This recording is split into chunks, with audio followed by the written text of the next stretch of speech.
Hey, Kate here with Wild Sacred Journey and another creature comfort video. So these are videos to awaken, inspire, give context to, and also comfort our creature selves, particularly on this journey of kind of unplugging from a really machine-oriented way of living and returning to something that's a little bit more human and humane. So I was checking in with a good friend and colleague, Jenn Balijko of Always on My Way, this morning. I'm recording this the morning of February 17th, 2026. Or sorry, I'm not recording it in the morning, but I am recording it February 17th, 2026. And so we've got new moon, we're transitioning to it's the lunar new year. We also have a solar eclipse today, and we're about to enter the Neptune-Saturn conjunction in Aries in a couple days. So we're kind of in that window. So we were checking in this morning, like, how are you doing? And we were both kind of noticing that we were expecting things to feel really chaotic. And I mean, obviously they are right now, right? Old world order is crumbling, or kind of business as usual is crumbling.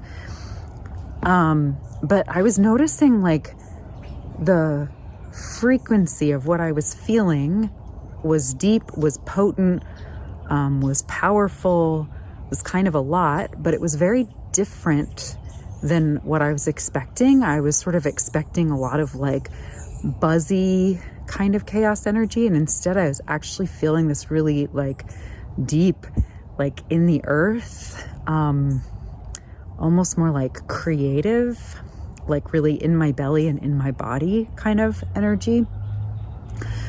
And Jen was kind of noticing she was feeling something similar, maybe a little bit different and unique to her, but similar.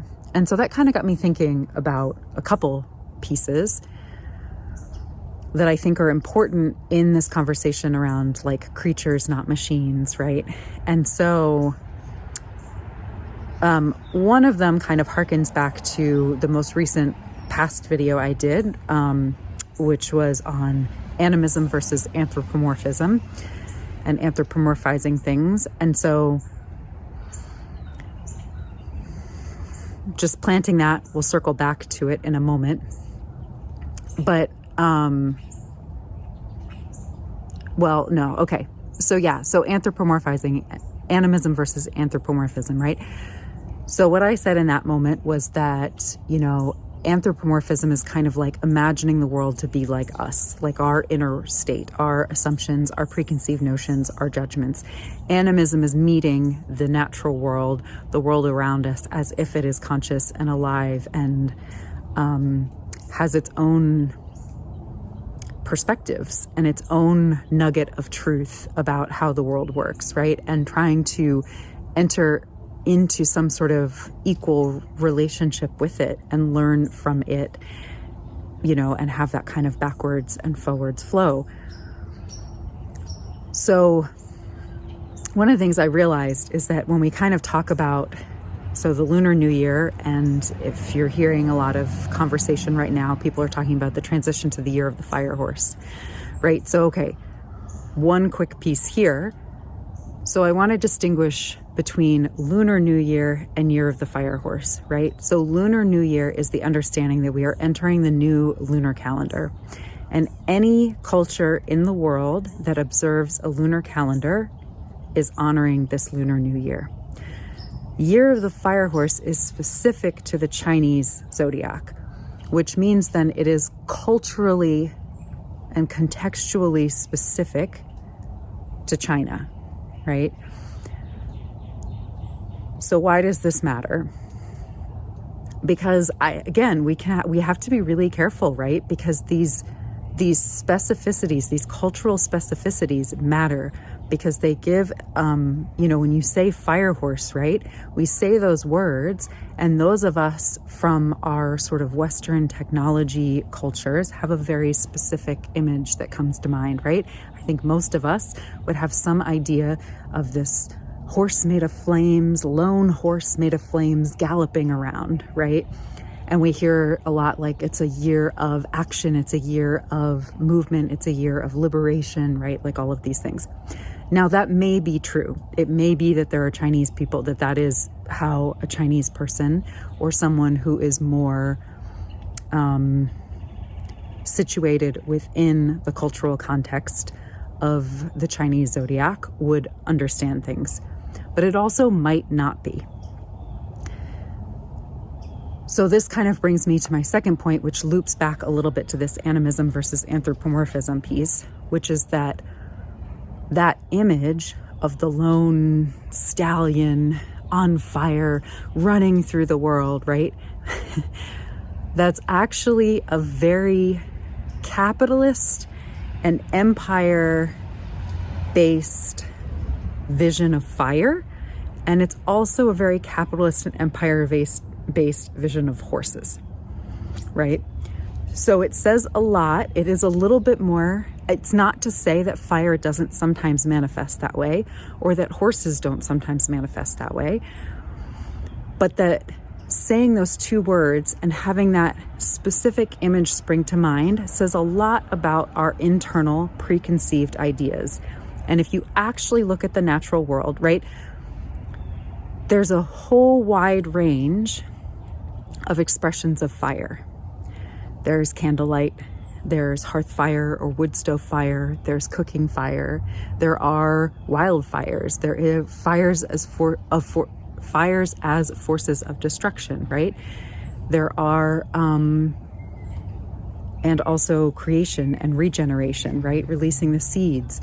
There's, so there's lightning, there's the sun, there's, a whole lot of different vibes of fire.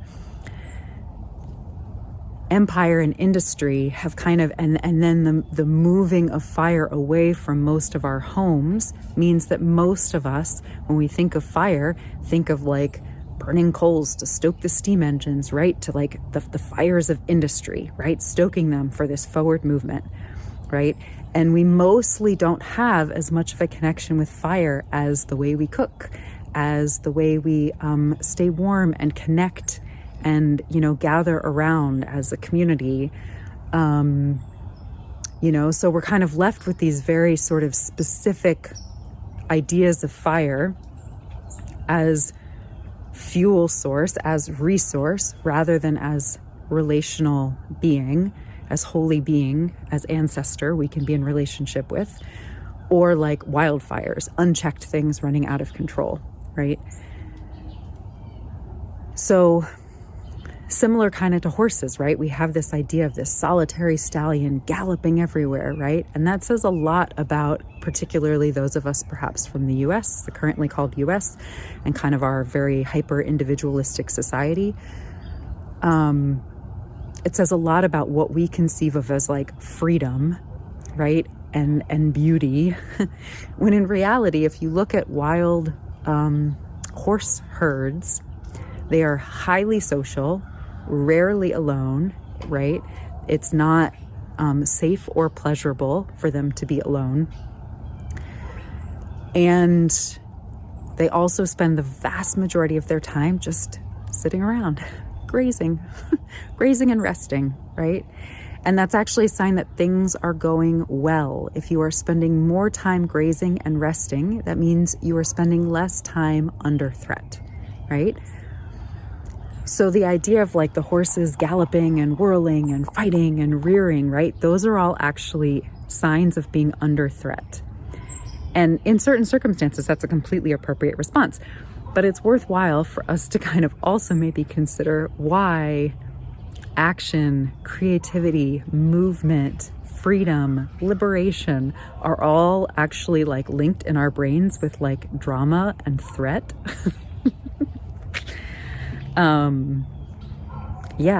Because that's an equating of two things that may not go well together actually for us humans in the long run.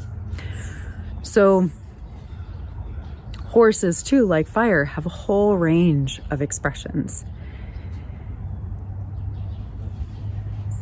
So in a more animist perspective, instead of just kind of saying these words and coming up with this idea of what it means to us that really says more about kind of maybe how we've internalized industry and empire and capitalism and all of those things,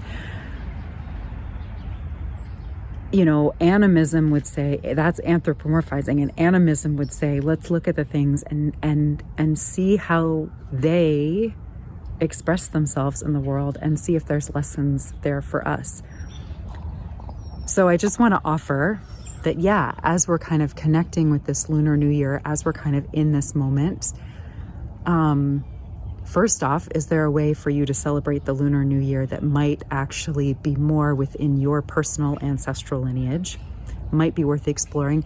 There's a ton of folk traditions around lunar cycles, in part because the Lunar New Year is actually, lunar cycles are easier for the average human to track. You don't need sundials, you don't need giant stone formations, right, to track where the sun is in the sky. You can track lunar cycles much more easily. So a lot of folk life was actually often more lunar cycle oriented. So you might want to look at whether your ancestral lineage has specific Lunar New Year celebrations. And if you are still interested in connecting with the Chinese zodiac version of it, first off, maybe look for someone to kind of learn from about what fire horse means within a culturally specific Chinese context. And at the very least, just get a little bit curious whether your concept of the words fire horse, like what do they actually reflect? What are they actually getting at? Are they honoring what you're actually really feeling in the world around you? Are they honoring the full expression of what fire is and what horse is as teachers, as ancestors themselves? Or are you kind of fitting it into this very specific kind of preconceived idea of what those words mean that's probably a lot more based on industry and our sort of more empire-based myths and propagandas.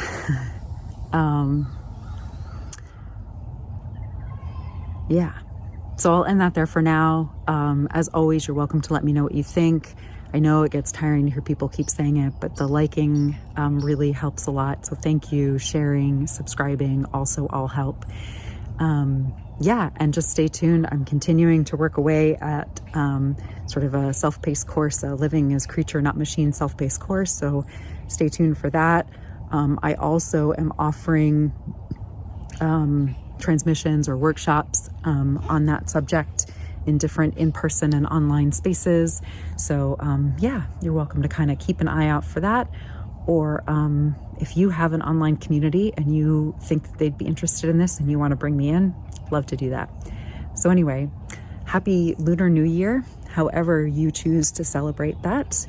The other thing too, I'll say really quickly, is if you're sort of navigating these moments of deep stabilization, these moments of sort of things being a bit chaotic, and you're wanting to kind of connect in with some sort of heartwood, some sort of soul path to kind of help you orient in these times, right? We're assuming that these times of destabilization are not wrong, that there's a possible medicine in these times for us. So the trick is to kind of know how to orient in these times in a way that's not according to quote unquote business as usual.